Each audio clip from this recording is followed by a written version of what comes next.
Should we do this? Let's do this. Hello, everybody. Welcome to 2021. 2021. I am so excited that you guys are here today joining us. And Cliff, how...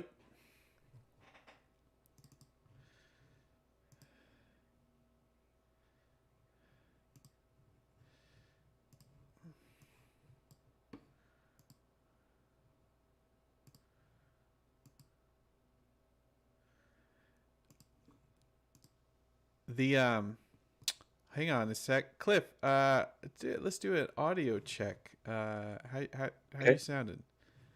How do I sound now? You sound There good. you go. There. I think everybody in the chat room can hear you now. Hey there, everybody. It's so good. I was just saying how we should acknowledge ourselves for surviving, for actually making it through. We're here. We're survivors. We're on the other side, to the edge of the wild. I mean, the edge of the land beyond. break on 2021. break on through to the other side. I'm looking at the chat. Hi, Sarah Draper, Tammy, Imran, Ellen, Aruana, Daniel, Diane.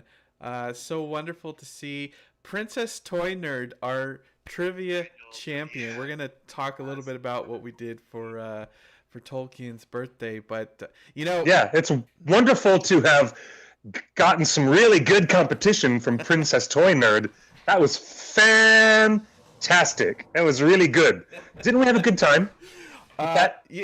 Here's the thing. Yes, we did. I hope everybody had a chance to enjoy the Tolkien toast. So every year, for dozens and dozens and dozens of years, we have celebrated. Fans worldwide have Yes. celebrated not just the One Ring, but fans have celebrated Tolkien's birthday on January 3rd with a Tolkien toast at 8 p.m. in their local city. And we've done a bunch of meetups that had 20, 30, 40, 100 people at a local British themed pub here in Los Angeles. But the Tolkien Society has hosted a bunch of nice events in London and worldwide. So because we're all under quarantine and pandemic, and the things are out of control when it comes to COVID, there was no Yes. way that anyone was going to do a Tolkien toast together with fellow fans and strangers. So we did a little thing on Zoom, and we hope you all appreciated that. We hope you enjoyed it.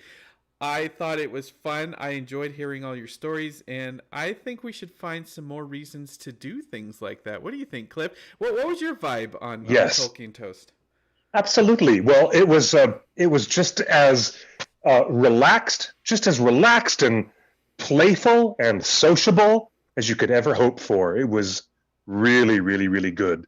Um, the main the main thing was that we could do it a couple of times throughout the day, so we could do a London toast for everybody in Scotland, Wales, and England, and Ireland, Mm-hmm. and all of our friends there, including John Ruddy, and Oh, that's other. great. He Yes, he was a and guest on our show a couple times this year, or last year, I should say. Last yes, year. indeed. And he's everyone we know in America. We're so glad to have another chance, but that included a lot of time zones. We had international guests from around the whole world calling in from so many different countries and locations around the world. It Like was what? very fun. Well, we had guests from Mongolia and Mexico, and we had guests from across the United Kingdom and Europe and America, North and South America. Boy, was it cool! It was really, really And then fun. at the 8 o'clock one, we had so many people from both of them. Look, we had every continent was represented with the Tolkien toast, which is exactly what the One Ring has always been about: is fan fellowship. And it's Yes, we put by and yes, for indeed. fans of J.R.R. Tolkien in the subtext of our site, and this is a fan run community. We are all volunteers. At some point we were just like you watching, and at some point we raised our hand and said, I would like to help. A lot of people said I would like to help set up the Oscar party. A lot of people said I would like to go to Comic-Con and help run the booth. A lot of people said, hey, I would like to make the Hobbit in 5 YouTube series or Happy Hobbit YouTube series. A bunch of people said, hey, I've been on the message boards for so long. I know who the good people are and the bad people are. I want to look out for. Can I help moderate? and then folks like Cliff, raise their hand and say, I have something in writing to contribute. And I believe you began just writing green books, long form essays on the history of Tolkien and fandom, and preparing fans for Peter Jackson, whatever Peter Jackson was going to do, and then that led to everything else. I used to make just the T-shirts for the One Ring. That's it. I wasn't even involved in the site, and here we are. You've produced Ringers, Lord of the Fans, a feature documentary, the posters on the wall. You've worked with Dominic Monaghan. We've done this podcast for so many years. We've done road trips across America, and when conventions come back, I promise you, when conventions come back in 2022, the One Ring will be at all that we can get at. All of the conventions. All of the events. Even if we can push a little harder, we'll make some more public events happen that would be beyond our usual thing. I'm excited about 2021, aren't you? I am too. RJ in the chat room says, we love you guys. We appreciate you guys. Not all shows like this are willing to engage with their viewers on a regular basis. Happy New Year. Happy New Year to you, RJ. Tammy, we've got some Green Dragon gossip. Boy, oh boy. But before I will get to that. But what does Justin have in his pockets is? Leia Peterson says, this is such a wholesome community during these trying times. It's been so reassuring. Hi, greetings from Wales, Zachariah. Thank you. Where can I watch Hello, Ringers? Wales. Jill asks, where can people watch Ringers right now? Can people watch it right now? Here you go. Let me show you. This is the original release of Ringers, Lord of the Fans. It is a DVD, not high definition. It's not a Blu-ray. This is the regular DVD that we released when we had the original deal with Sony. Sony Pictures released our movie, and they don't have the license anymore. These are out of print. These old DVDs don't even represent what the movie looks like now. If you want to watch it, it's coming out very, very soon in a brand new edition. Let me tell you real quick, it has been upscaled from standard def to high def. And so here is Ringers, Lord of the Fans in the old version. Pretty soon, in the next couple of months, just hang on tight, everybody, because we're going to re-release the new high-definition version of the film on a streaming platform coming near you. We don't know if it will be HBO Max or Hulu or Netflix. We don't know yet, but we're going to make the announcement very soon. So I hope that everybody can be patient. There's a lot going on with the build-up of the new re-release of, well, what we call Ringers 2.0. And for those people who have never heard of the documentary before, we won the Audience Award at Slam Dance, which is right there at Park City, Utah, and Sony Pictures had a 10-year deal distributing the film, and it was on cable and television and home video all around the world. We have interviews with the entire cast and crew of all the Lord of the Rings you movies. Went to all the junkets. You interviewed. Went on all the press junkets. Yeah. Flew to 4 different countries. Yes, we did. It shows the history of Tolkien fandom, and it's just a wonderful movie. And we look forward to seeing it on Hulu or Amazon, maybe Amazon. More specifically, Amazon. You should be negotiating right now. Right now, I guarantee you can afford this. You can afford this, Amazon. Yeah, thank you for that, Justin. Thank you. I appreciate that. Yes, well, it's not really a look at the life and It's It's a not look really at a the look. fandom. It's a look at the fandom. A look at the fandom. Yeah, but but that's what the One Ring has always been about. Exactly. It's about the fandom and how the fandom interprets Tolkien and how the fandom loves and appreciates Tolkien in all his forms: media, Indeed, it's books, films, animated, cassette tapes, vinyl records. So and documentaries and rock and roll and rock and roll. So there's a lot of conversation about rock and roll music and musicians, and we interviewed Geddy Lee. But we're talking Rush. about a 20-year-old documentary. What we want to know is this: the purpose of this episode. We thought we'd kick off the year with a State of the Union. It is not 20 years old. It's 15. 15. Oh my gosh, you're Excuse old. me. Anyway, it's old. It's old, man. Get over it. We're old. Well, if you would let me finish my sentence, it is my ears are bread and your voice is butter and it's being delicious. Scraped. Here's the butter. Yeah. Here's more butter. You're scraping. Butter scraped over more bread. Here's some more butter. I got so much bread to give. Like, all right, get your butter out of the way. It was directed by Carlene Cordova, a woman of color. She's a Latina director who decided that we would take a look at Western. Geddy Lee is in Ringers, yes. Yeah. Yes, Geddy Lee is in Ringers, and so is David Carradine, and yes, rest in peace. And so is Terry Pratchett, who Lemmy wrote, Kilmister? Good Omens. Lemmy Kilmister. He's in there. We were looking at every celebrity you think is a Tolkien fan that is now dead is in this movie. And believe it or not, one of their last interviews. This is one of a treasure trove for fans to see how Tolkien impacted so many creative people. What the focus of the film is basically on Western popular culture. We didn't really dig so deep into a lot of other levels of fandom, but to look at Western popular culture, we took a real close look at the 60s and the counterculture movement in England and America, and the rock and roll response, and all the other stuff that goes in these little segments from the 50s to the 60s to the 70s to when the internet blew up and made Tolkien fandom a whole nother phenomenon in the 90s. So we eventually time capsule everything. Here's the thing. I'm going to cut you off right now because you're overselling a movie that nobody can get. There's no stores that have this DVD. It's not even in production. It's not on streaming anywhere. No one can watch this. So let's table this excitement until you can provide the movie, please. Well, the last thing I'm going to tell everybody is to follow us on Twitter. It's actually Lord of the Fans. So follow us on social media. There's a Facebook community group for Ringers Lord of the Fans, and you can follow us on Twitter and Instagram at Lord of the Fans.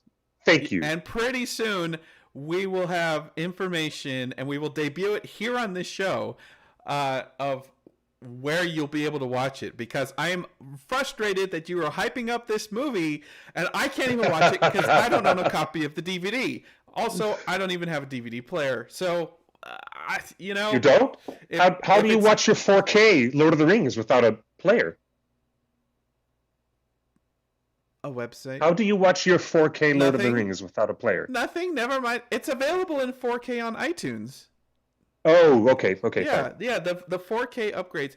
Hey, speaking of 15-year-old things that we care about, let me bring it up on screen. The music of the Lord of the Rings films is a best-selling book by author Doug Adams, who recently joined us for all 6 Middle-earth movie commentary watch-alongs, where he discussed everything in the book and more. We are giving away a signed copy. Doug has a copy at his house waiting to be signed to your name, and we are giving it away. There's 2 days left. 2 days left in this contest. We just tweeted the link. If you go to twitter.com/theoneringnet, we tweeted the link to the contest. As you can see, 62,000 entries already. This has this contest has overwhelmed Doug, and it's really, Doug was flabbergasted yesterday to see so many people wanting his book. He's like, I'm not Howard Shore. It's like, Doug, I have to tell you, if you're watching the show, Yes, yes. the community supports the community. And Doug, you're as much of a hero as anybody. You were in the room when they recorded these epic themes. You worked with Howard Shore hands-on. You wrote the book because Howard Shore's too busy. So, like, Doug, you're a hero. Thank you for doing all those watch-alongs with us.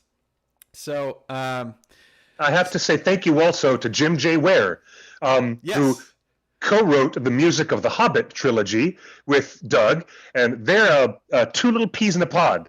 Those guys are so smart and have so many details about the history of Howard Shore's work on those 6 films. It's remarkable, really. Scuba Steve, Doug is definitely a hero. Yes, I agree.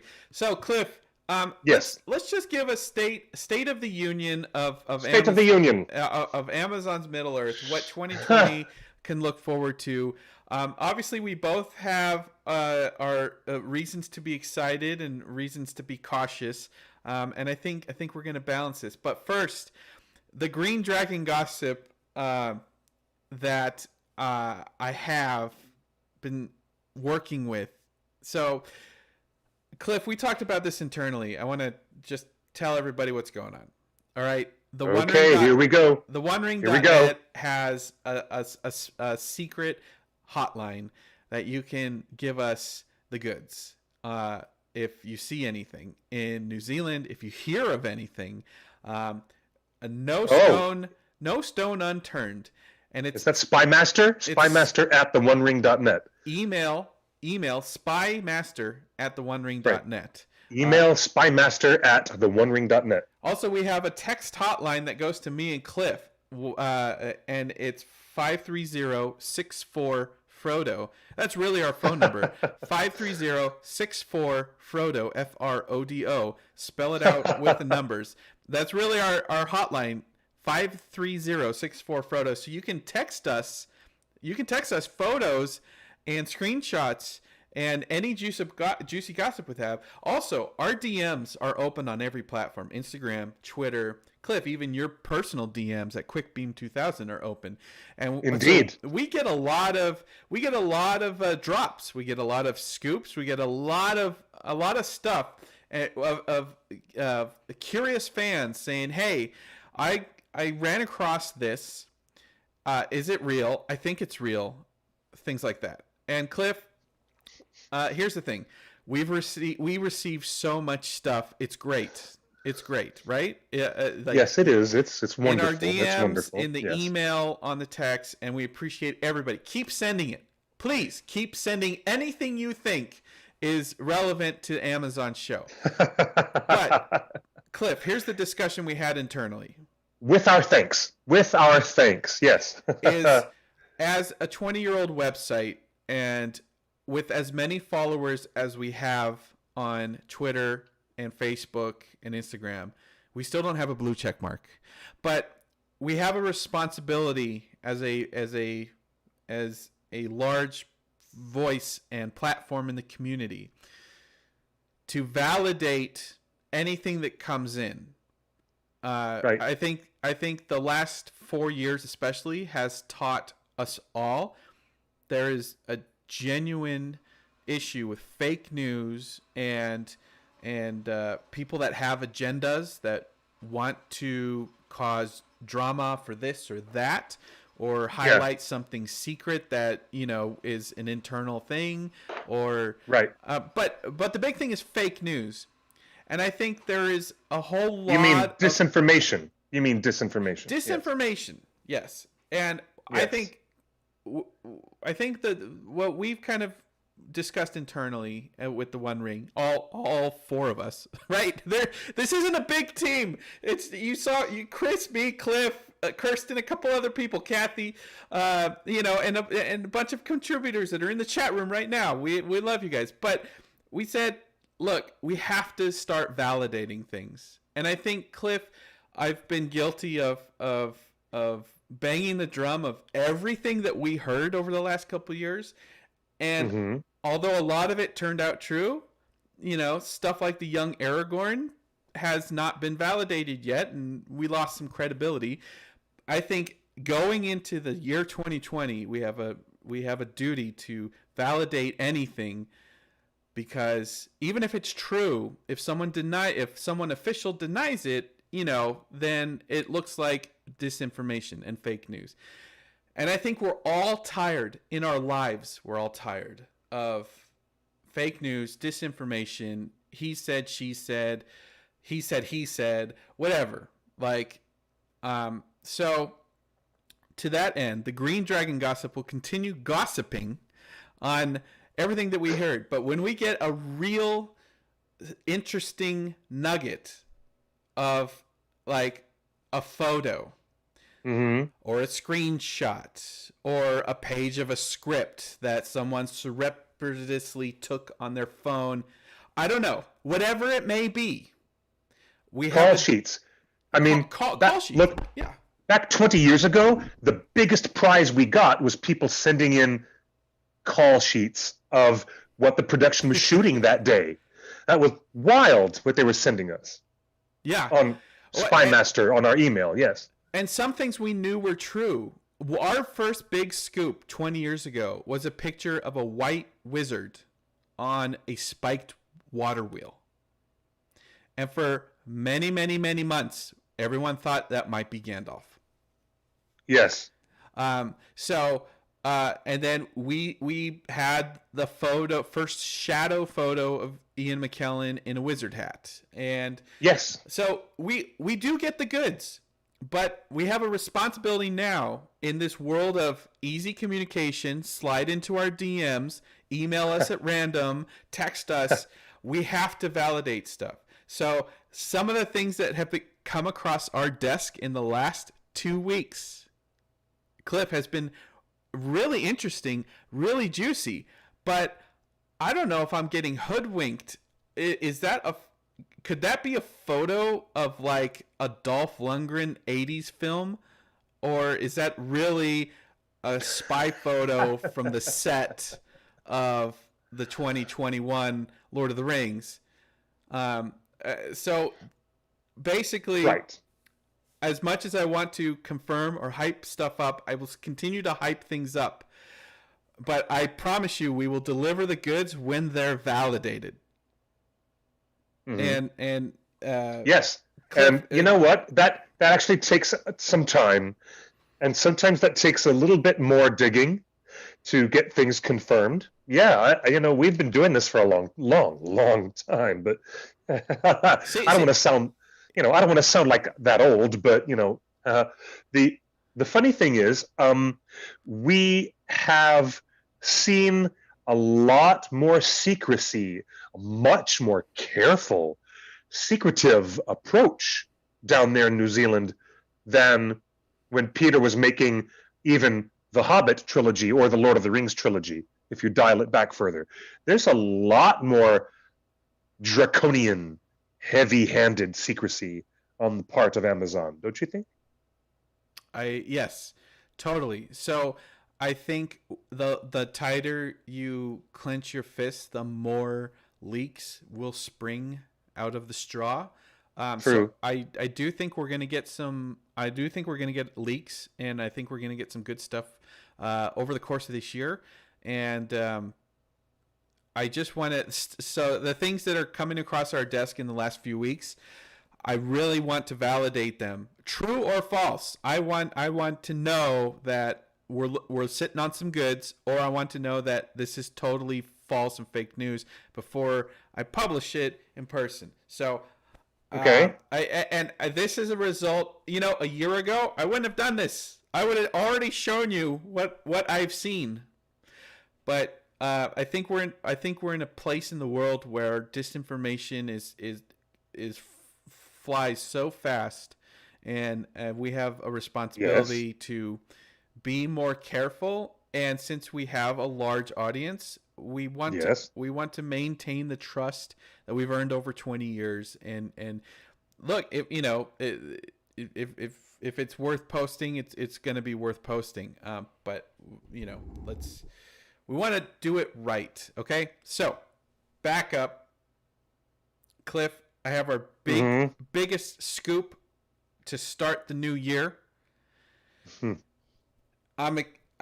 Cliff, Are you? Excited to be. I'm excited to be right. I'm excited that something I've been saying for 10 months is almost proven right. But it's bad news, Cliff. What is it? John Howe recently did an interview, and it looks like John Howe is not involved in the TV series. That's right. That's what I thought you were going to say. John Howe, who, does he share an Oscar, I believe, with Richard Taylor and the art department? Okay. For those of us who are new to the community, you might remember that Alan Lee and John Howe are the world's most renowned and respected Tolkien illustrators who helped Peter Jackson carefully design and craft for the benefit of Dan Henna. Dan Henna, who, Oscar-winning art department, and all the people at Weta working under Sir Richard Taylor, they were all guided visually by John Howe and Alan Lee. And in this recent interview, John Howe is speaking to Julia Golding at the Project Northmore project. That's right. Where they're working to create a learning center at Tolkien's old residence on 20 Northmore Road. But in that interview, John Howe speaks pretty clearly as if he's not there on the project. Here, let me bring it up. Let me bring it up on screen. Bring it up and share that with us. Cliff, quote from John Howe. I am very curious and excited to see what all of that will look like. I think for me that the sea is the one thing, and the ships and the coastal cities, and of course the island kingdom of Numenor, I am the most eager to see. Neither Lord of the Rings nor The Hobbit take us there, and the oceans are such an integral part of Middle-earth. It will be wonderful to finally have the opportunity to see them. The last time I was in New Zealand, I visited some remarkable places that really could be the shores of Beleriand or Numenor. Also, the events in the series take place centuries before Lord of the Rings. We have only had a tiny glimpse of the history of Middle-earth, so that will be exciting as well. There is a lot left to explore. Cliff, that doesn't sound like he's on the site. This is creating it. This is not spoken in the present tense or the active infinitive. No, it is not. That is spoken with distance. Third person with a lot of distance. It's very clear. It's very clear. So now we immediately look at the chat. People are asking, what happened? Why is Alan Lee in the show, involved in the production with Amazon Studios? Is not involved in this at all. Nope. No, he is not. Here's the thing, though. Cliff, remind me what the status is of Tom Shippey in the TV series. From my understanding, and from the little information that we got from Tom Shippey, when he did an interview with the German podcast a number of months ago, quite a while, he actually is not there. He's working elsewhere. Tom Shippey was brought in for consulting on the design and execution of the Second Age map. That's all. And everybody saw that map on Instagram for Amazon Studios' Instagram feed. Let me bring this video up. Here we have Tom Shippey, Tolkien scholar. He is quoted in the video. John Howe is in the only video that we see from Amazon. There's the showrunners. There's J.A. Bayona and Lord of the Rings on Prime. Mm-hmm. There they are. And that piece right there, that was not created for the fans. That video piece that you're showing was created for film distributors, Yeah. for industry people who were at, I believe, CinemaCon. Yeah, Was it at CinemaCon for distributors? But why would they care about industry distributors when Amazon is the distribution platform? This is a TV series for Amazon Prime. It's not going to be anywhere I'm mistaken. else. No, it was not at CinemaCon. It was at a different place. It was at a different thing. But the point is, it's an industry thing. Yeah. But the point is, this video includes J.A. Bayona and his whole production team, a bunch of writers that we love and follow on Twitter, but they made it a point to end this crew video with Tom Shippey and John Howe. Yes. To please the fans. And guess what? It was not accurate. They were not involved in the show. They were involved in in the making of the map. In making of the map, and which is I understood that in the show. I understood from rumors I was hearing that John Howe was working, trying to get some of his sketches and his artwork over there to the art department, but that they weren't really actively engaging him. Professor Shippey was such a significant name and is so well loved by Tolkien fans everywhere. He's the author of this extraordinary book called Author of the Century. And it's I have a copy right here. Let me show it to you. It's one of Tom Shippey's greater accomplishments, and discussing the life of J.R.R. Tolkien and the influences that brought it all together. I can tell you right now, whatever Star Wars fans feel about Dave Filoni, Tom Shippey is that times 10.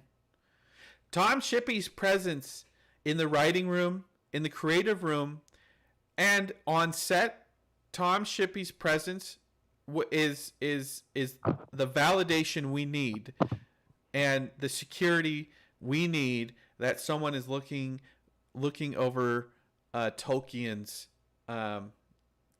efforts in this series that is a total spin-off of the Second Age. So the show's going to be great.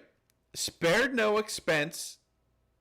If it doesn't work, throw it away, start it again. There's Jeff Bezos is such a big fan. He's not going to put anything that's terrible out there. And I have full faith in this.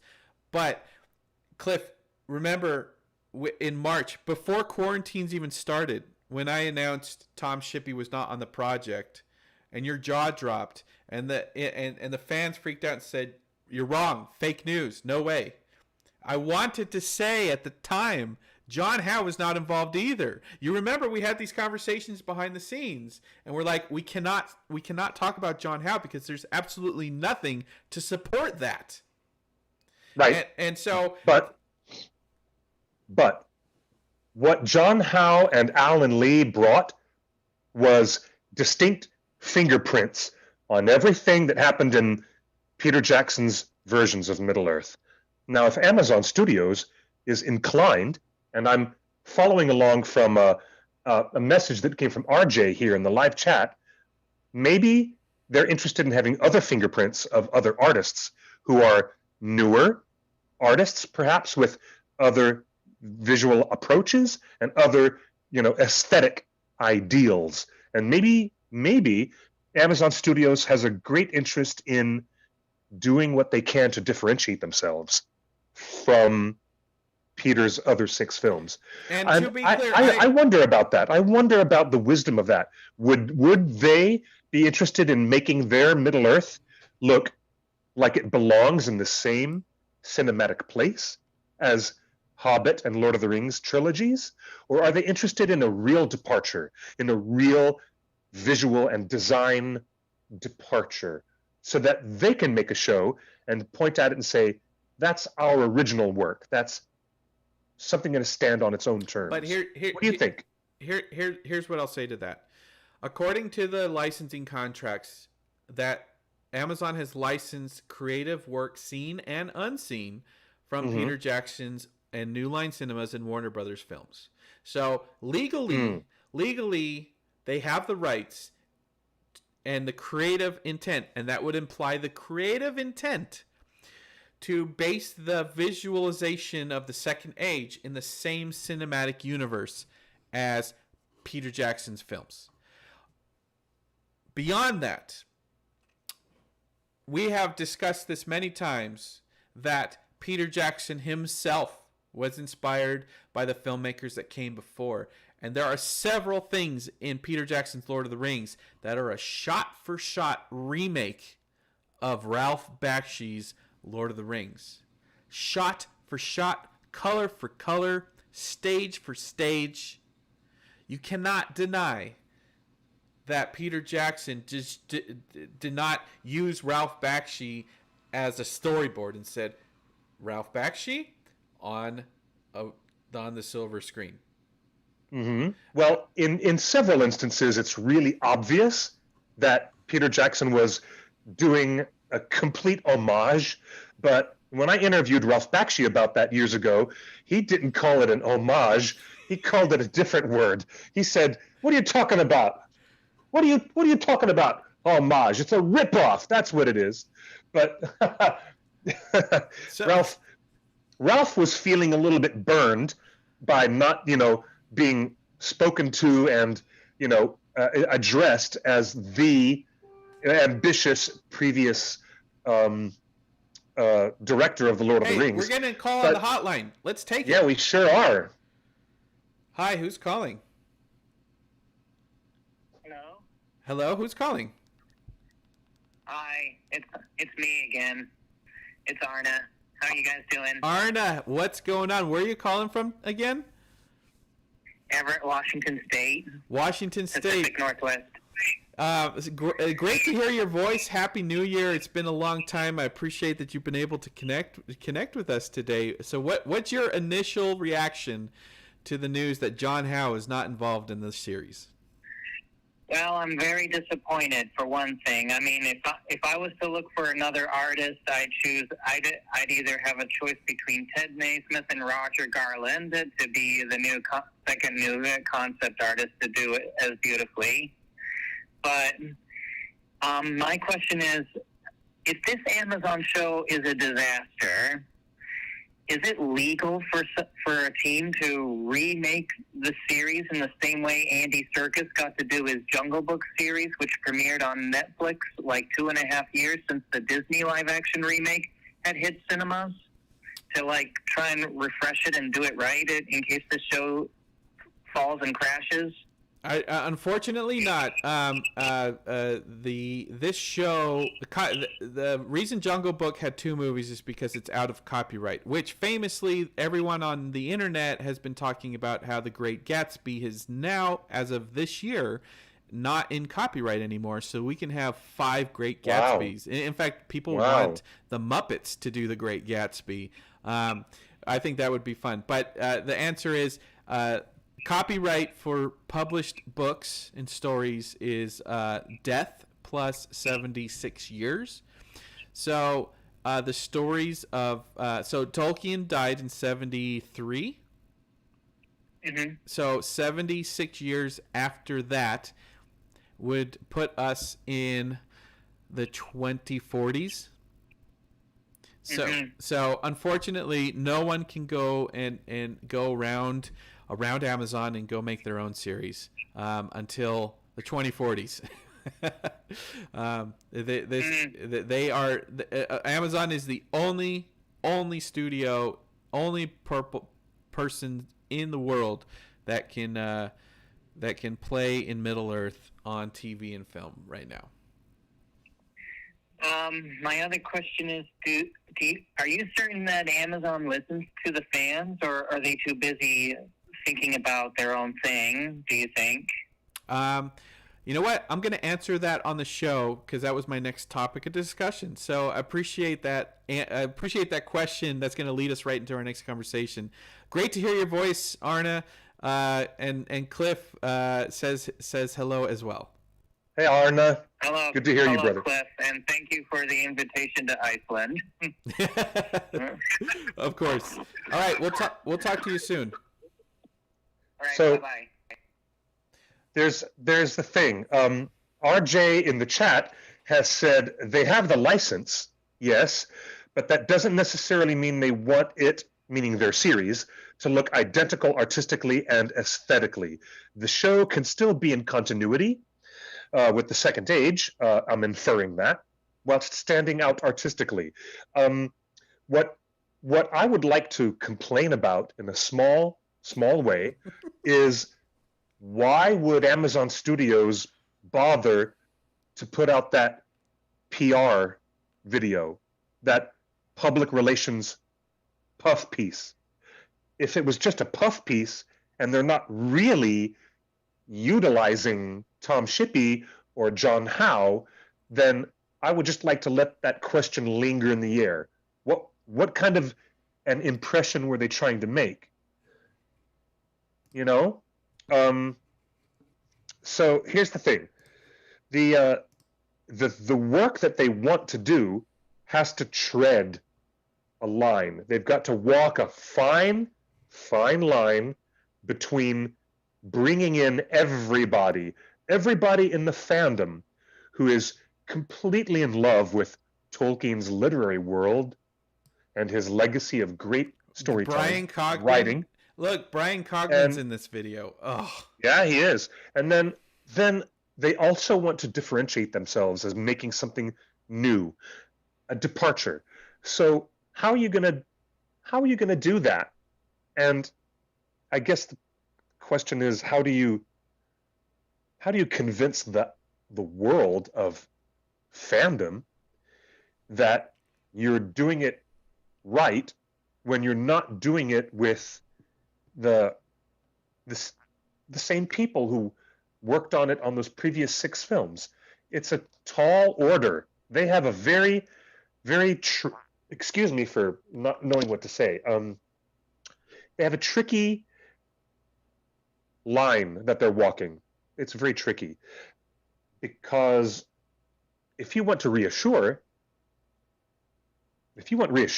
to the fans, then tell the fans that those guys at Weta who got all those Oscars, and those artists and designers like John Howe and all those people, you drop those names. That's what it was. It was dropping a name to tell the fans, oh, if you like that stuff, you're going to love what we're making now. If you liked their work on the previous 6 films, you're going to love what we're making now. That was the gist of that video. Let me ask you this, Cliff. Let me ask you this, Cliff. Wasn't that? Let me ask you this. Tolkien did not author any books beyond Lord of the Rings in Middle-earth. After his death, Christopher Tolkien collected all the notes, all the writings, everything in the attic, and Christopher Tolkien filled in the missing pieces. And would you say that this TV show, and this is a great question, Leonardo in the chat room, would you say that this TV show owes a credit to Christopher Tolkien, who died last January? Yes. Really? So that's significant, because, yeah, that's significant, dude. It is.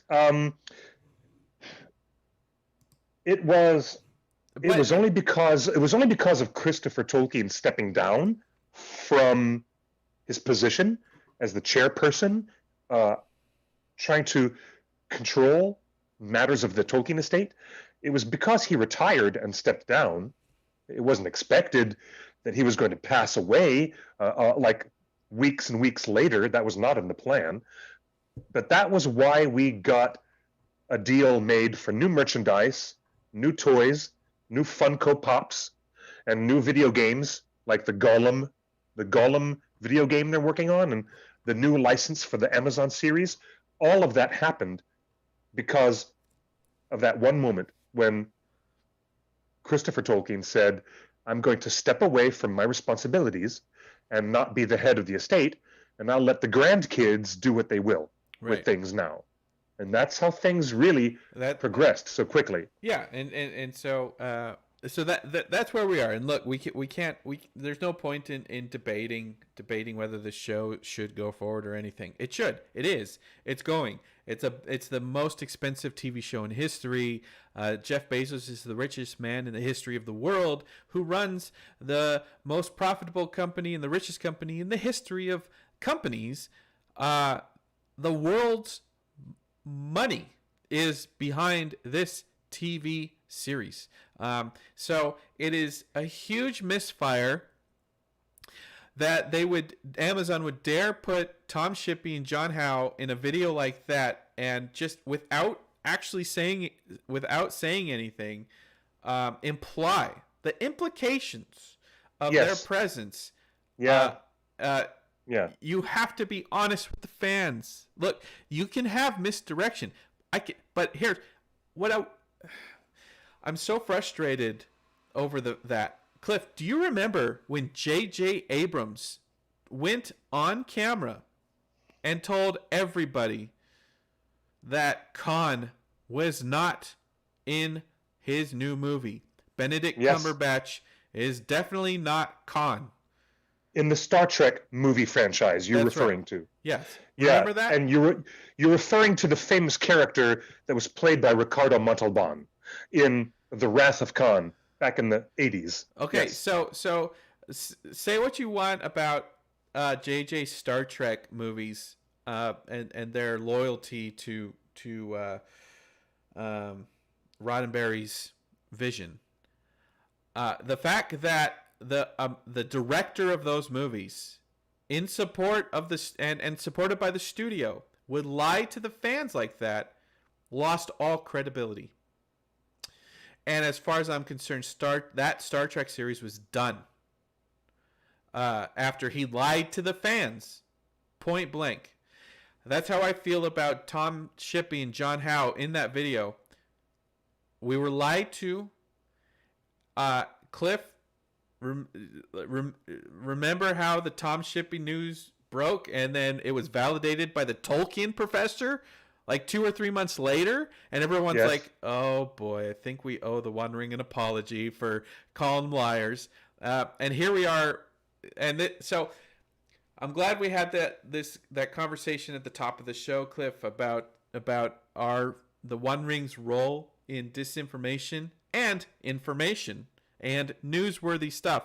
So we weren't about to say anything with John Howe until we had some validation that he is not on the project. And here he is in his own words. His own words are as distant as anyone could be from this project. So here's an interesting chat from Facebook. We had Barbara, I think it was Barbara Misanthrope, who asked, is this new TV series going to be as violent and pornographic as Game of Thrones? Now, this is the answer. We hope not. I wrote a big article just to get the conversation started. It was supposed to be only an initiation of conversation among the fans, so that we made it very clear when we heard the rumors that there was a nudity or sexuality that might be in the TV show, and that was fueled by the fact that we were in a vacuum. We had no information from Amazon Studios, and we had no official outreach from anybody involved in the production. And while we were staggering around in the dark, empty vacuum of outer space, we suddenly realized that they had hired an intimacy coordinator.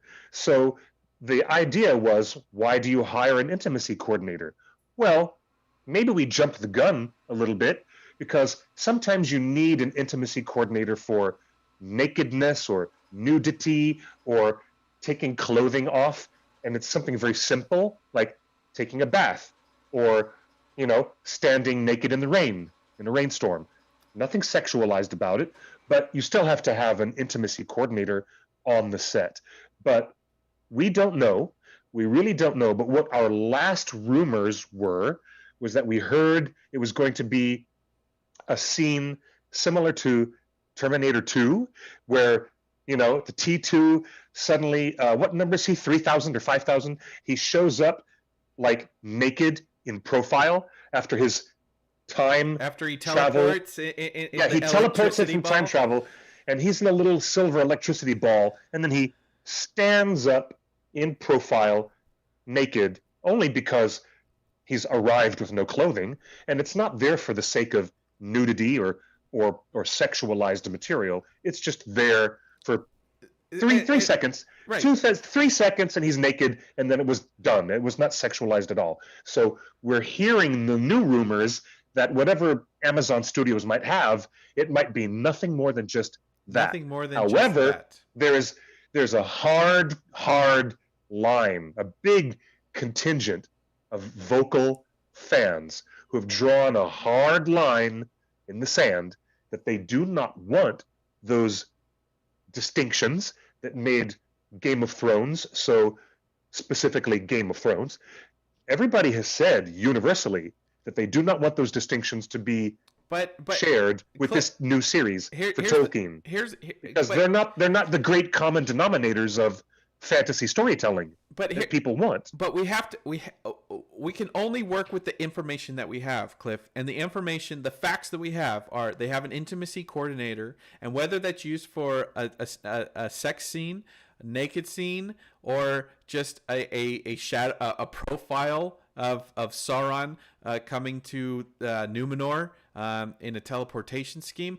We don't know that, but we do know. Combine that information, combine that nakedness with the fact that in this video that Amazon put out, Game of Thrones #3 man Brian Cogman, who said who was responsible for some of the most beloved episodes of the show, was the lore master for Game of Thrones, and who also said, hey, there's not enough rape in the books. Let me rape this main character that doesn't get raped in the books. So, oh my God, the infamous way that he treated Sansa Stark. The main heroine, the main heroine in that show, Sansa Stark. So yeah. So combine the intimacy coordinator with the extras casting for must be comfortable with nudity and have high cheekbones. That's elf nudity for sure. For sure. I'm putting my money on that. Mm-hmm. And then combine that with Brian Cogman in the writer's room. We can only infer. Let's go back another, and thank you, RJ, for actually being so quick in the chat. Didn't we have other updated news that Mr. Cogman has moved on from this TV series and that he's not really involved? Well, here's the problem. John Howe and Tom Shippey had even less to do with the series than Brian Cogman, and that is terrifying.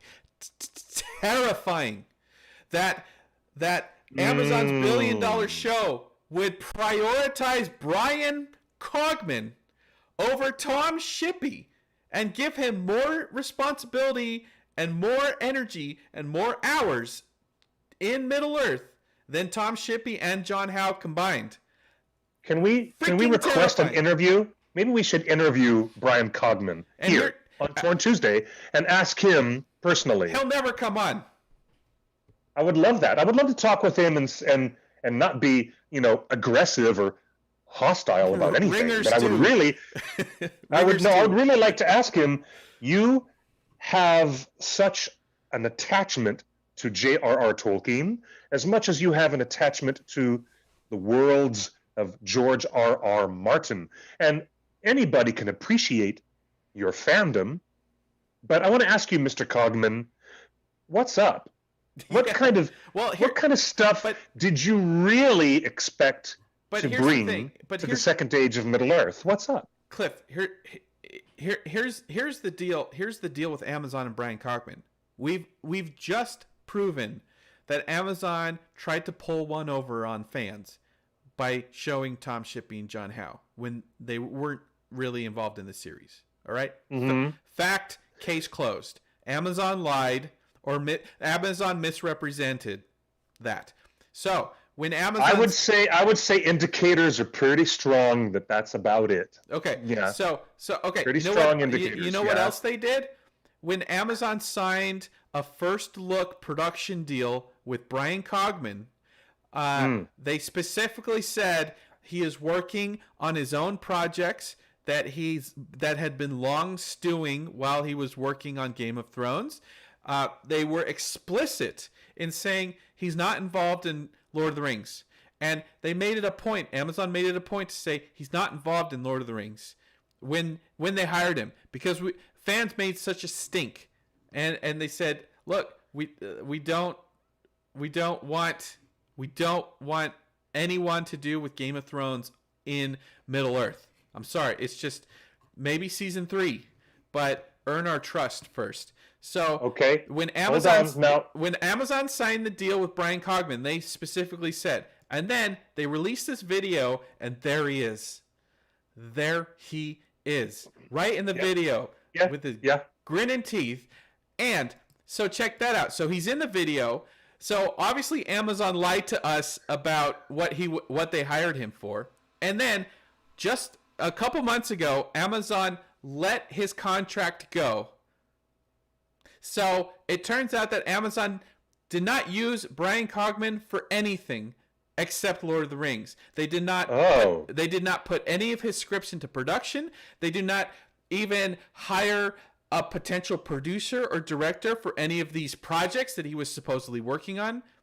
There was nothing there except Brian Cogman in Middle Earth. So I'm just kind of curious. I'm really curious why HBO didn't keep Brian Cogman to work on their Targaryen prequels. I don't know why that didn't happen. I'll tell you what happened. When Game of Thrones was ending, they invited all of the associate producers and writers to pitch the spin-off series for Game of Thrones. And Brian Cogman pitched Game of Thrones: The First Age. Right. They elected to not pursue that pitch, and instead they're going with the House of Targaryen. Right? The history of the House of Targaryen. So, so he pitched a spin-off. He was one of the last 3 finalists to get the spin-off. They ended up choosing to go with the House of Targaryen spin-off, which was another writer brought to the table. So Brian Cogman said, "Hey, I don't want to work on that. I'm out." That's when Amazon picked him up. And my theory is, here's this big old pitch that Brian Cogman had for the first age of Westeros, and all he did was scratch out Westeros and put Numenor, and then handed it to Amazon and said, here's my vision of the second age of Numenor. Which is terrifying. So combine that information with the intimacy coordinator and the casting. Not just the intimacy coordinator, the casting saying you need to be comfortable with nudity. Terrifying. That's understandable. I mean, look, you can spend all the time you want trying to piece together things so that they'll make sense to us, but we really don't know for sure. I want to respond to Daniel in the chat, who said, I love you guys, but you started the stream today talking about vetting things better. But now you're talking about elf nudity and Cogman's continued involvement with zero real proof. Those are vetted. No, we've delivered the proof in previous episodes. Everything we're talking about here, Cliff, we've vetted. Okay, so we know that Cogman has left. Cogman has left Amazon with no shows in production, no scripts purchased, no producers working. Even though he had a first look deal. He had a first look deal, but it's no longer on. He was hired for a single purpose. To mess with the world of men and orcs. You're funny. You're really, really funny. Hey, we got some more questions and comments in the chat I wanted to bring up. Please do. We have a very active chat tonight, which is wonderful. Barbara Amazon. I want to talk to Barbara Misanthrope as well for her question. She was asking, where is this going to be set? Are they using material from the Silmarillion? And I would say, Barbara, my dear, we've been unfinished talking about tales. this for a couple of years now, and we have lots and lots and lots of previous editions of our Tuesday show. But instead of sending you back to the catalog, I will say Silmarillion. We don't know, but we speculate that they may have actually licensed the material in the Silmarillion, which And is only Unfinished relevant, Tales. only and in Unfinished Tales, which is relevant to the Second Age and the arrival of Numenorians, the gift of Numenor Yep. to the faithful by the Valar, and then right on through to the destruction of Numenor. And in the middle of all that is the forging of the Rings of Power, Sauron taking on an assumed form as Anatar, and ultimately the War of the Elves versus Sauron in Eregion in the Second Age, which ultimately leads to a later chapter where Sauron is taken prisoner to Numenor and corrupts them spiritually. To be so clear, that's what they're going to be covering. based on everything that we know is true from the license deal and everything that we've heard of, whispers, and validated by multiple sources, Yes. this show is about the character known as the Lord of the 19 Rings. This Yes. show is about Sauron. He makes 19 rings, and he has to find ways to distribute them to elves, men, and dwarves. That's a lot of story to tell. And then he has to try to conquer them, right? So there's a lot of story to tell. And as far as, and Amazon has invested a significant amount of effort branding their social channels LOTR on Prime. That's Lord of the Rings on Prime. So as far as we know, this show is about Lord of the Rings. It's a prequel to Lord of the Rings. It is the story of Sauron forging the rings. The going to only Numenor. one Lord, there's only one Lord of the Rings. And he does not share power. He does not. So that's what this show is about as far as we know. we also speculate that the title of the show might be malleable. It's probably not going to stay the same as just the Lord of the Rings. It might actually become retitled with the Lord of the Rings being a main or a subtitle. But with that's it. like every movie. We don't know. We don't know. Every single Middle Earth movie has been called The Lord of the Rings, Fellowship of the Ring. Yes. Lord of the true. Rings, The Return of the King. Or The Hobbit, An Unexpected Journey. So, with a colon. Yeah. So the history of filming this series lends itself to each season having a main title like Return of the King, like Battle of the Five Armies. But it's still Lord of the Rings. So this is definitely Lord of the Rings. Tammy in the chat room says, Amazon really needs a fan liaison. Can we nominate Cliff? Cliff, oh gosh, thanks. Can you go to New Zealand and just be our liaison on set? Well, yes, if they would allow me. If they would allow me to leave the United States and go into New Zealand, which they're not going to allow, but I am COVID-free. In fact, I just tested COVID negative 3 days ago, so I know that I don't have, COVID-19. But wow, it's thank you very, very much for that vote of confidence. I'm comfortable right here, right now, in the safety of my living room. So look, and just to wrap up where the State of the Union is at, the state of Numenor. State of Numenor. J.A. Bayona is the director of the pilot. It is normal contract obligations that whoever directs the pilot is an executive producer for the rest of the series as long as it goes. Well, that's nice. J.A. Bayona gets paid on every episode from here on out, whether he's involved or not. The purpose of the pilot is to set the tone for the entire series. That's why the pilot is so important. And the pilot is actually 2 episodes. When you put them back to back, they represent a feature-length piece. That's right. It could be considered 2 individual episodes, but what it really is a feature film broken up into 2 parts It'll be to represent the pilot. It's like a 3-hour film. I mean, and look, the Green Dragon Gossip is the pilot is going to be standalone 2 episodes, and then there's going to be a jump in time to episode 3. But that's another Green Dragon Gossip that we don't have any validation over. Just rumors. Just rumors. But Cliff, we all know the importance of the pilot is the one that sets the tone. It's the first episode that people will see. It's if you don't like the first episode or the second episode, you're not going to watch the rest of the series. Period. It's really important to get the pilot correct. They've trusted J.A. Bayona, who is one of the best directors out there. I'm so glad he is doing it. If you look at his other work, is right in line with what Peter Jackson had been doing up to Lord of the Rings.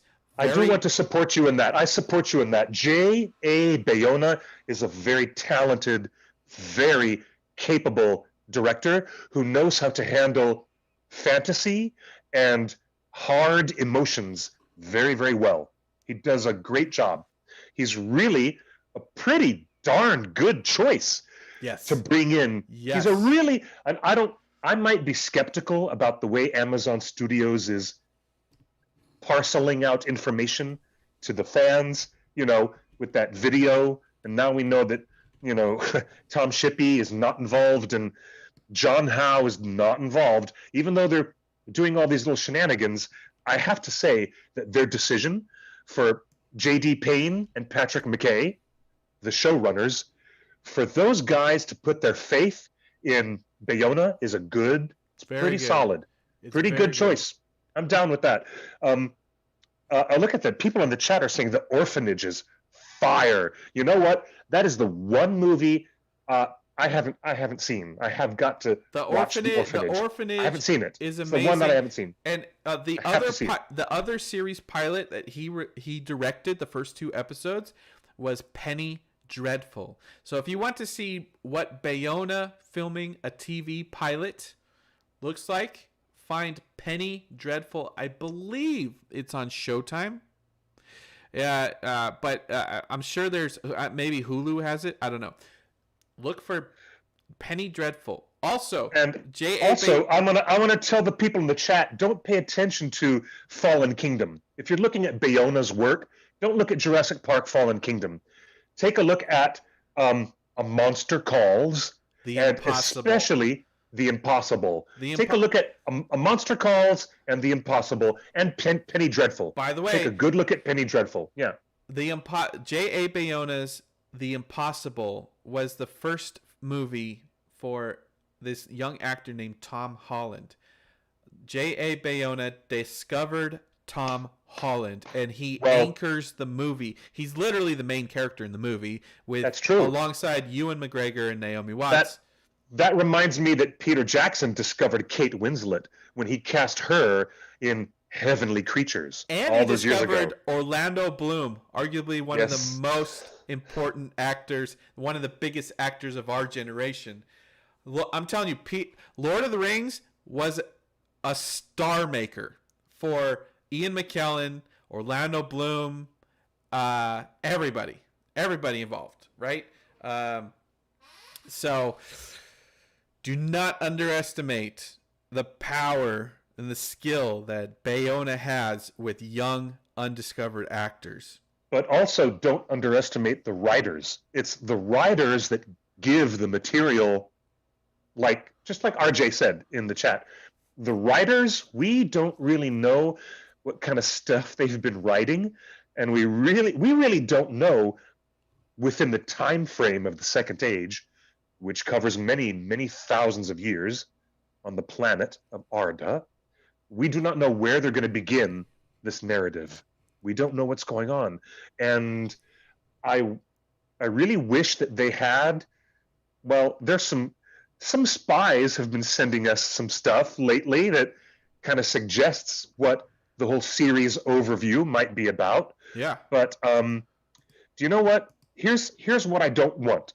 I don't want an MTV Chronicles of Shannara, which was I kinda- adapted from the wonderful, wonderful Terry Brooks. I'm a big fan of Terry Brooks. I love Terry Brooks' Chronicles of Shannara, but I'm not down for that MTV adaptation. I don't want that. Counterpoint. I want Riverdale with elves. I want Rivendell.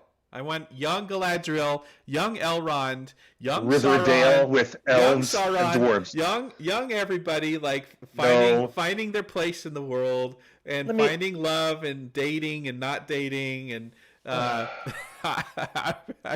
what? Okay. Young Galadriel. No, I do not want. You can't use that phrase, young Galadriel, because that is such a misnomer, dude. That's what we're getting. All right. She is over 7,000 years old. How do you get a young the Galadriel? Actress is what, 24 years old? So we're getting young Galadriel, and the final State of the Union, State of the Numenor. Let me bring up. This is the beautiful cast of Amazon's Lord of the Rings that they've announced so far. This is incomplete. I guarantee you there's more actors involved in the show. I guarantee you there's bigger actors. The rumors are someone that whose name will echo in eternity is involved in the show. We don't know. So the only thing that Amazon has confirmed are these actors. Two of my favorites, I just want to call them out. Two of my favorites, right there in the middle, is Peter Mullen. Peter Mullen. This is a poor picture of him, but Peter Mullen, you recently saw as the billionaire father in Westworld. You saw him in Westworld season 2. He plays the guy that buys Westworld and saves. Yep, I remember him. I watched that show religiously. I love Westworld. So Peter Mullen is a very, very exciting, and he has the gravitas to play a king of men that turns into a ring wraith later. Also, right above Peter Mullen on this screen is Lenny Henry. It's hard to overstate just how big of a star Lenny Henry is. And it's absolutely insane that he's involved in this show. I don't know what either of their roles are going to be, but both of these actors are huge. Lenny Henry is as big as Robin Williams in the UK comedy scene. He has a PhD in media studies. He knows he's so smart. He's a businessman. He's a business owner.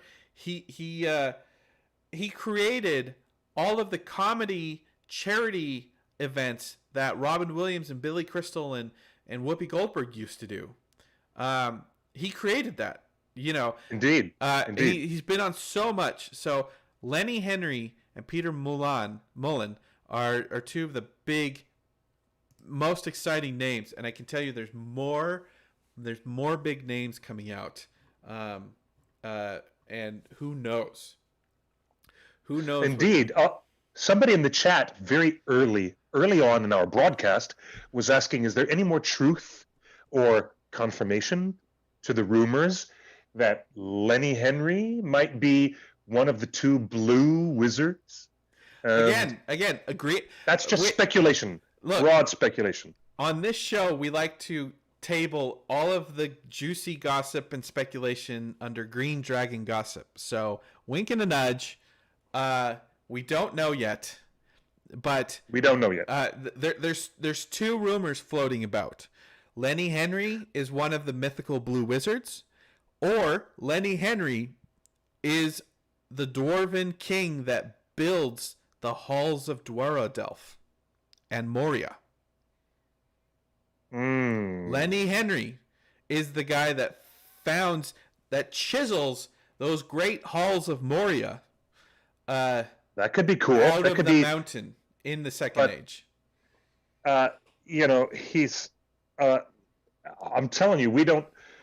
We don't know yet. We really don't know. And We really don't know. And the reason I think he's a dwarf king is because if they're gonna play in the same aesthetic as Peter Jackson's world, the dwarves have all been the funny characters. The dwarves were all comedians in The Hobbit.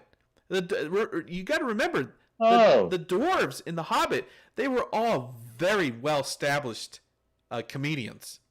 The Hobbit has one of the funniest casts in the entire history of film. I mean, That's the true. level of comedy talent in that film, from the Great Goblin on down to Dane Ironfoot, like I'm telling you, Yeah.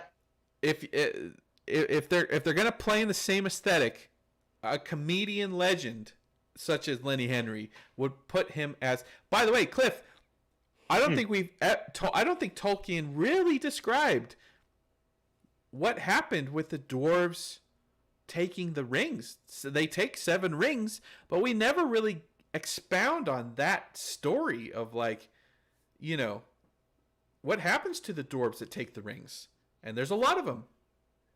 Well, in the extended edition of An Unexpected Journey, Gandalf, having his conversation with the White Council, he explains very clearly that 4 of them, 4 of the 7, were reclaimed by Sauron. 2 of the 7 were destroyed by dragons, and the last one remains unaccounted for. Huh. Professor Tolkien didn't offer a lot of narrative about why the Dwarven rings worked as poorly as they did, because it just turned out that the dwarves were made of stronger stuff than the men, and the men were easily corrupted by the 9 rings. That's why Elrond says men are weak.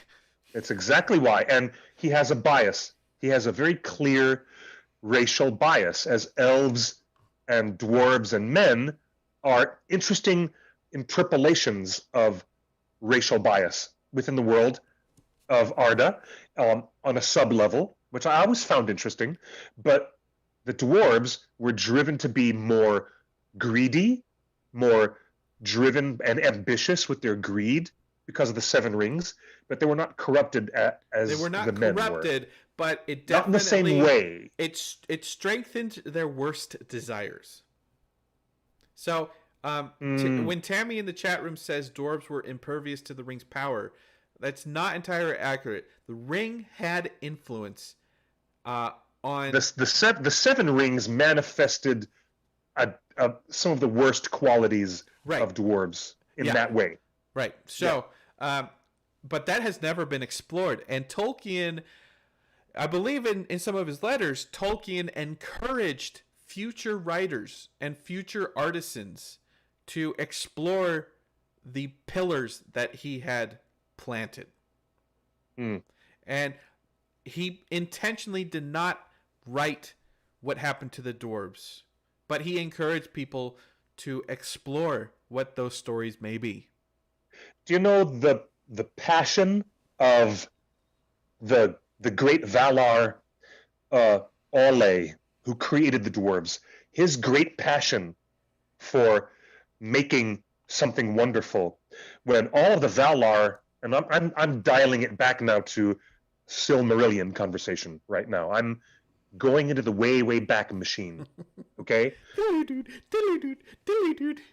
Exactly. The Valar were waiting and waiting patiently for the firstborn children of Ilúvatar to show up. The elves did not show up, and they were so impatient that Orlais decided to craft his own race of dwarves. And then Ilúvatar came in and interceded and said, no, you're not going to have these dwarves come out before my firstborn children. So what the heck are you doing? And Orlais felt ashamed, and he was going to smite his creations back to the earth so that they would not exist anymore. Right. And they cried out, and Ilúvatar took pity on them and said, no, hold on. You don't need to throw out the baby with the bathwater, essentially. Let's put them to sleep. And the dwarves were the earliest fathers of the dwarves, were put back to sleep under the mountains. And that technically makes them the firstborn, but they were denied. That was denied. And that is the beginning of the history of the dwarves and their hardship and the difficulties they have. They had the first chance, they had the first and best chance, but it was delayed or denied from them. Wow. And for the rest of their existence in all of Arda, they had to struggle a little bit harder than everybody else.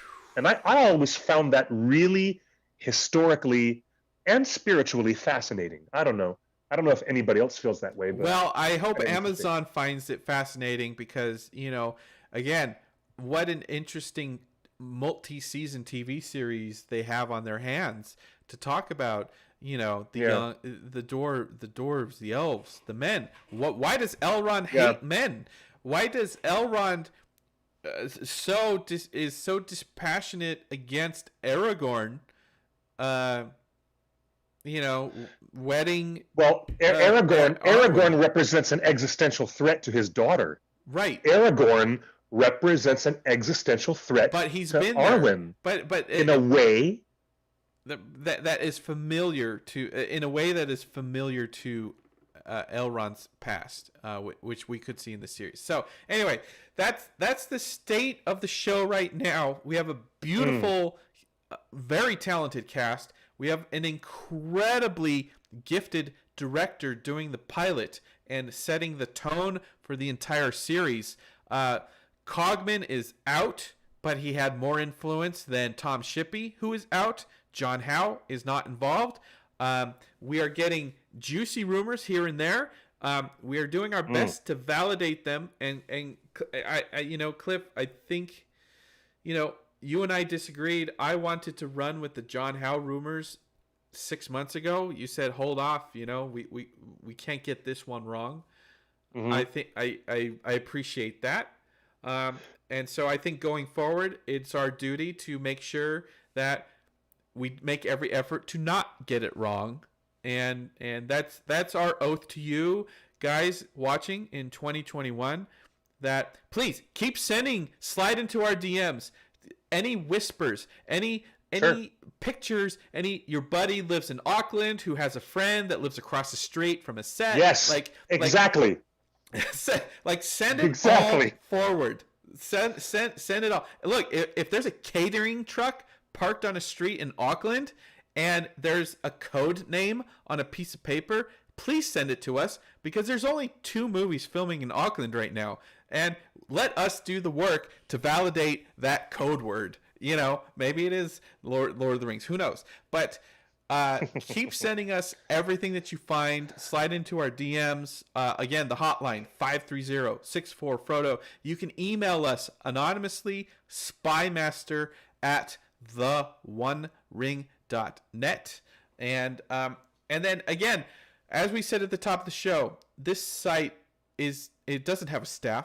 Nobody's paid, but we're all fans, and we appreciate this community. That's why Cliff and I keep doing the show. So if you want to help, if you've got some extra time in your hands and you want to help post stories to the front page of the website, if you can help take all this news that we're getting and keep and post it, please raise your hand, message us, text us 530-64-FRODO, or DM us on Twitter and say, hey, I'd love to help edit the website, because this is going to be a big year for Tolkien fans. It is. And we have people in the chat who say that they would love to come on and be part of our live show. We can have you come in and be part of the live show.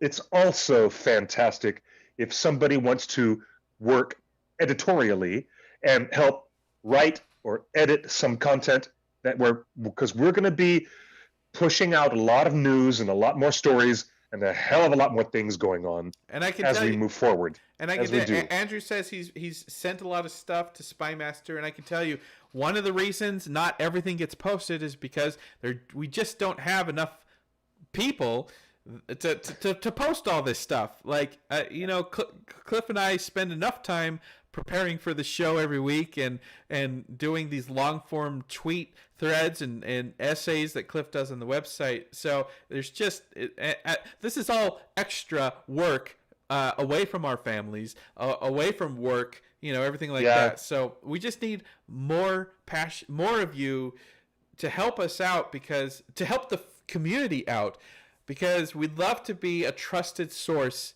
this year of news and rumors. Look, if something turns out fake, we'll go and delete the post. But we need this. We need people that have the time and have the energy, and we can. WordPress is really easy to post on now. And to confirm with Laudlin Sencha and OK Boomer, yeah, Cogman's out. He's done. He's out of Amazon. He has no relation to the show, but I think his input will have a lasting influence on the show, and I cannot trust that Amazon will say. I cannot trust anyone if they say that he did not do anything on the show, because he's in the video. He's in Amazon's Lord of the Rings video, and I know he walked into the room with a Westeros Bible. They probably hired him to just make to help create a show Bible. To help, right? Yeah, because that's what he's good at. So, what are his Tolkien bona fides? I don't know. I don't know. So, but he is officially off the show. But I think his influence will be lasting.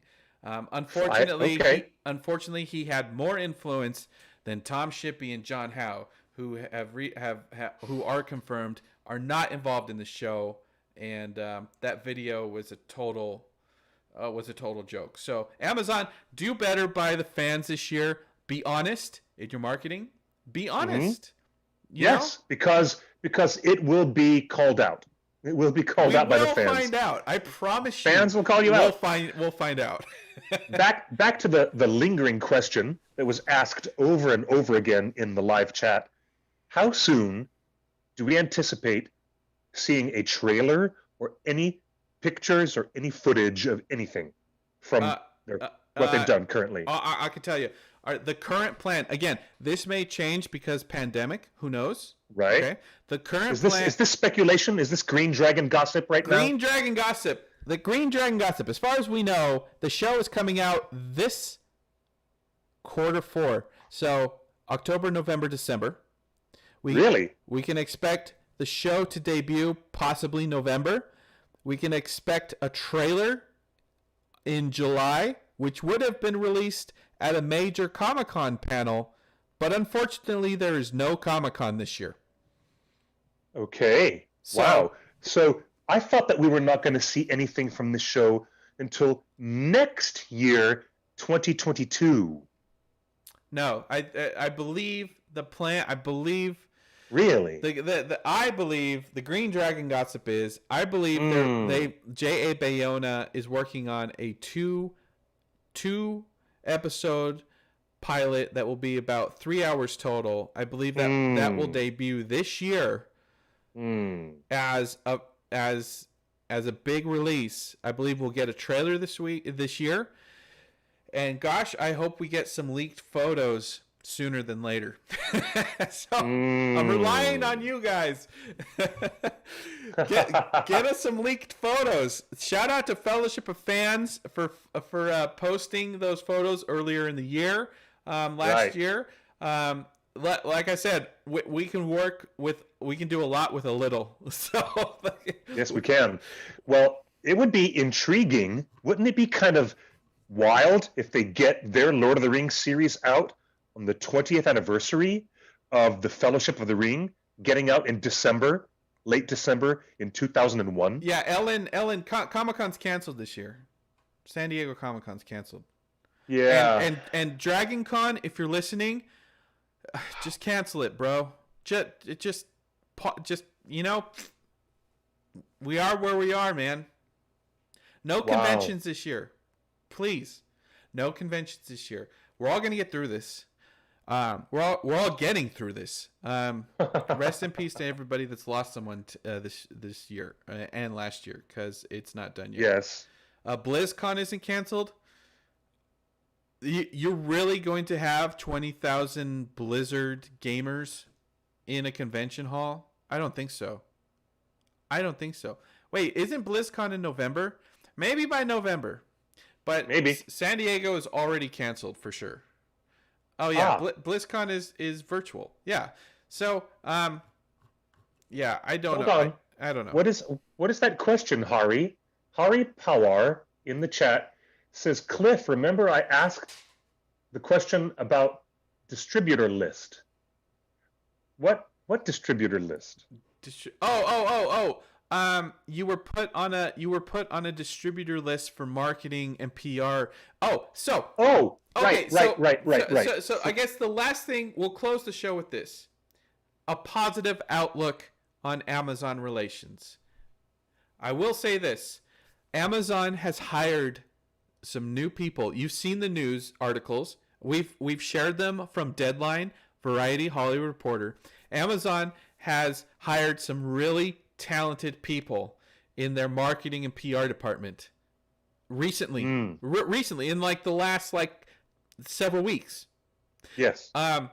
People that were at Warner Brothers during the Snyder Cut stuff, which is all fan service. Look, Snyder Cut is fan service, period, end of story. So, but is that a bad thing? I don't think that's necessarily bad. No, it's a good thing. That's what I'm saying. It's a great thing.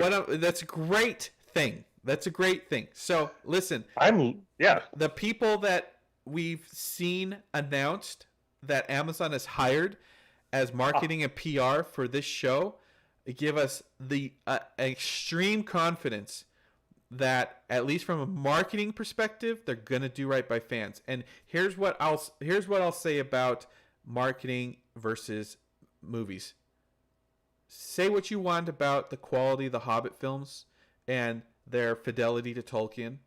You have to admit that the marketing of the Hobbit films was the best ever. You had the Hobbit Fan Fellowship. You had that contest to win a trip to New Zealand. You had those Hobbit fan events where they did live Q&As in the theater with the actors from the set. You had the Happy Hobbits doing a reaction, and then Orlando Bloom and and everyone and Lee Pace and Toriel doing Evangeline doing a reaction to the fans. I can tell you 100% the marketing of The Hobbit was more fun than the movies. So if we can get some of that energy that is just fan first, I'm getting that vibe just from the people that Amazon is now hiring. So I think we're going to be in a good place. So as far as that question, the distributor list, there's new people in control of the marketing and PR, and putting you on the list is testament to the fact that you are on their radar.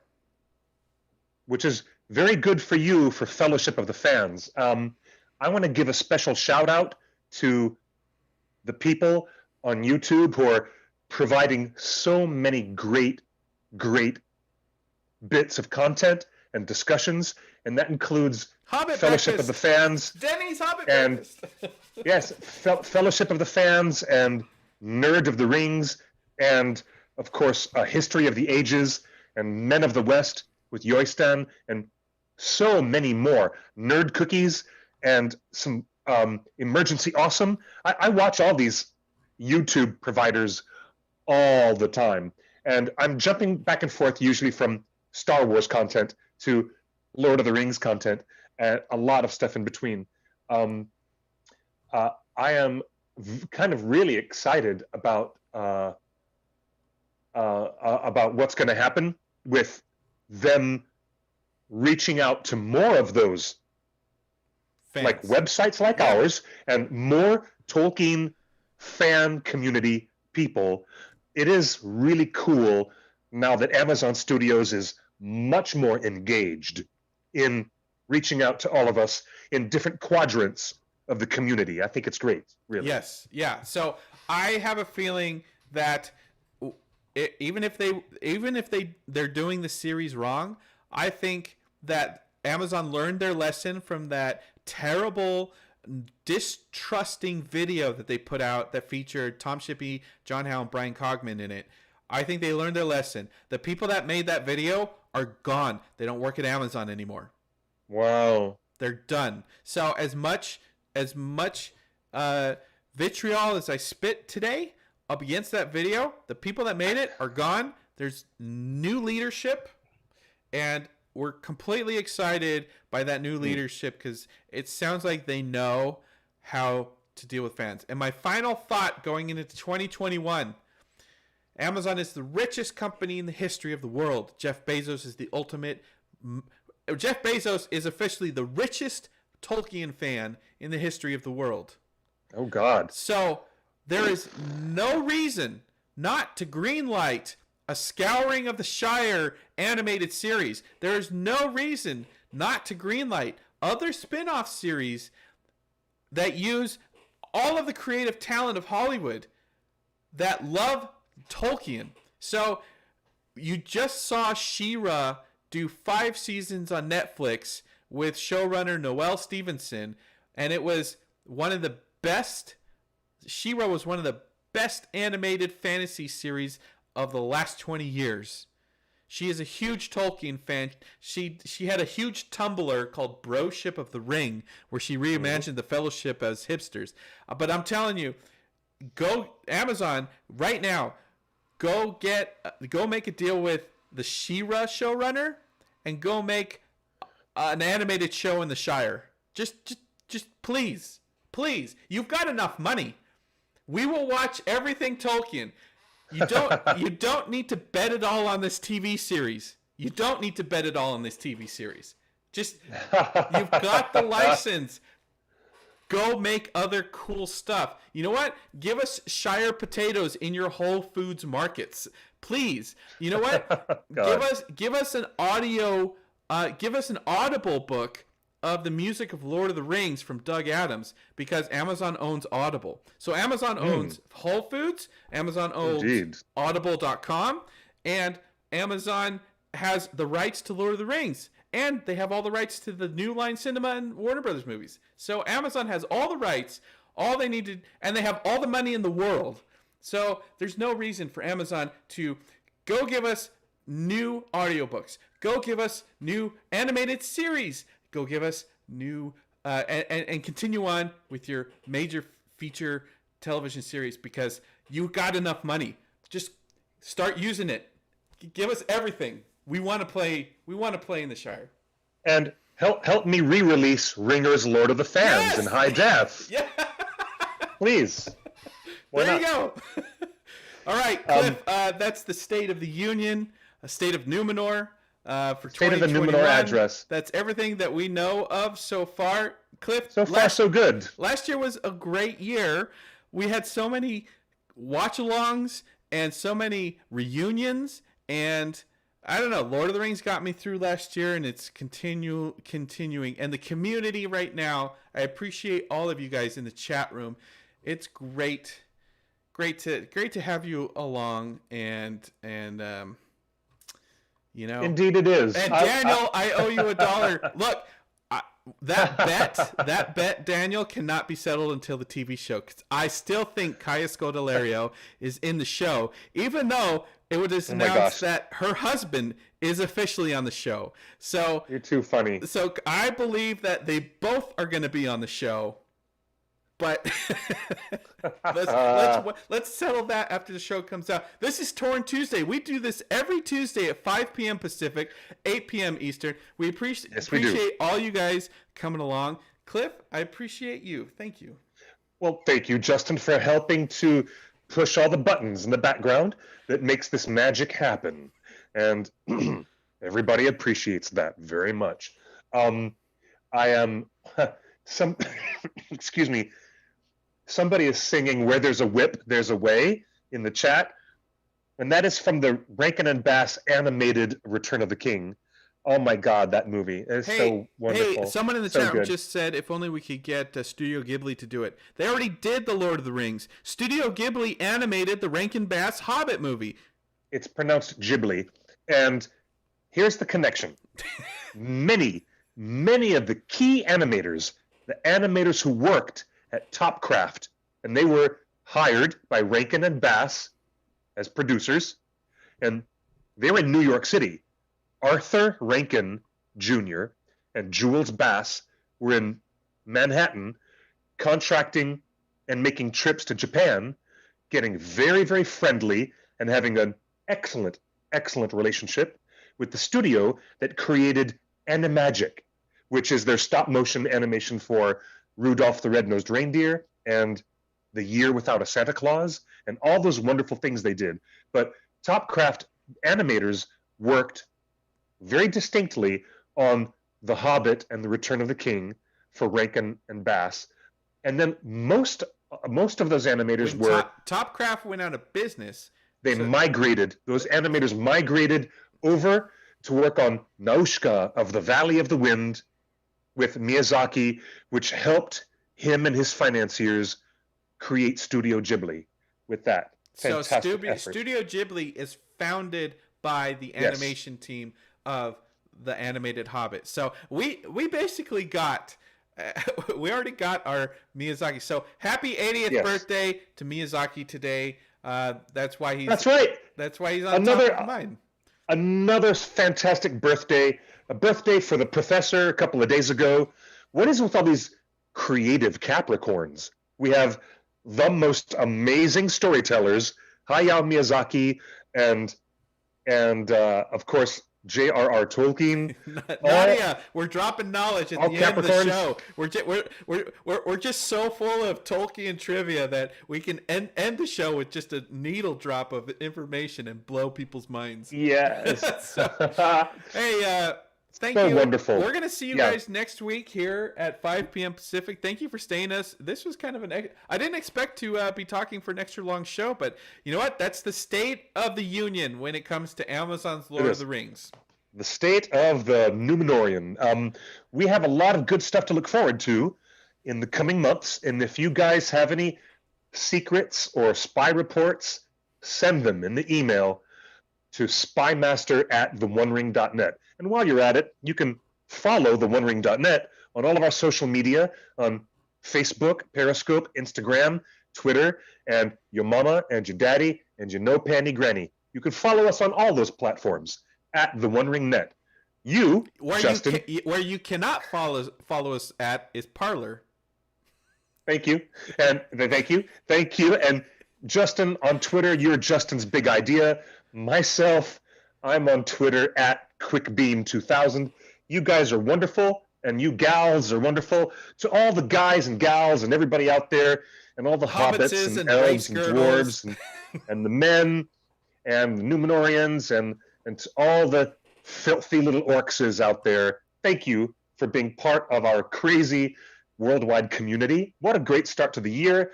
Justin, I think it's time we sign off, don't you think? To quote our favorite host, buenos noches y buena suerte. Good night and good luck, everyone. See you next Tuesday.